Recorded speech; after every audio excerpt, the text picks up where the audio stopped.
زه د مختصر وخت لپاره جناب حضرت مولانا صاحب اجاز باچا صاحب ته دعوت ورکوم چې هغوی په 2-3 منټه کې د خپلو زرینو خیالاتو فرمایي. جناب صاحب اجاز باچا صاحب.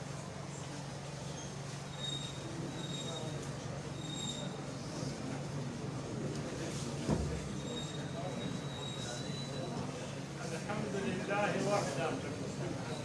والصلاة والسلام على من لا نبي بعده. أما بعد فأعوذ بالله من الشيطان الرجيم. بسم الله الرحمن الرحيم.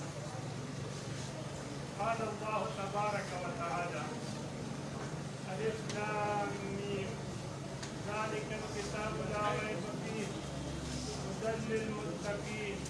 الذين يؤمنون بالغيب ويقيمون الصلاة ومما رزقناهم ينفقون والذين يؤمنون بما أنزل إليك وما أنزل من قبلك وبالآخرة هم يوقنون. صدق الله العظيم. عزت مندو چونکہ گرمین دا دیر خو علماء راغل بل تکل غیر رسمی طور شروع اور صرف یو خبره کوم. علماء کرام هغوی ماشاءالله خو تفصیل سره د ختم نبوت عقیده واضحه کړه او انشاءالله علماء کرام راغلل هغوی به چې کوم دی د دې نه پس تفصیل سره ختم نبوت عقیده واضحه کوي او د دې انتهایي ضرورت هم دی ځکه چې په دې وخت کې یهود خصوصا امریکا هغوی چونکې تیاری د دجال لپاره کوي او د هغه د محنت لپاره تیاری کوي نو چې هغې د تیاری کړي نو د اوس نه میدان هواروي او چې کوم د ختم نبوت عقیده ده نو هغه رانه ختموي خصوصا دا نوجوانان کالج یونیورسټو طبقه دې ته خو انتهایي ضرورت دی چې د دې خبرې کوم چې ځینې مدارسو کې طلبات دي الحمدلله هغه پوهېږي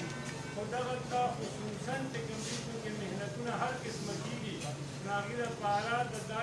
قسمه مجلسونو قایمول دا انتهایي ضروري دي نو دا چې څومره د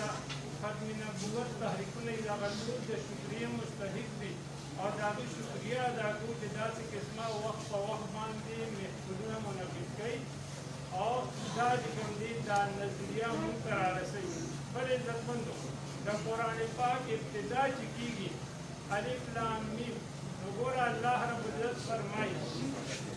په مخکیني کتابونو باندې یقین ساتل په مخکیني پیغمبرانو او بنده باندې یقین ساتي خو دا پکې الله پاک نه وایي چې مخکې کوم انبیا راغلي دي د هغو امتونو او د هغوی نه وعده اخیستې شوې ده چې په خاتم النبیین حضرت محمد صلی الله علیه وسلم باندې به ایمان راوړی خو موږ به دا نه دي ویلي چې وجستان پس بل پیغمبر محمد صلی الله علیه وسلم را روان دی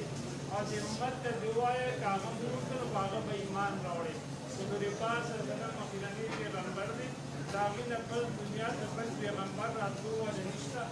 دغه عقیده زموږ د ټولو ده انشاءالله د دې عقیدې لپاره چې کوم قسمه محنت او کوشش که هغه د مال جان او که د هر څه راغي انشاءالله هغې ته به خپل ټول ځان تیار ساتو انشاءالله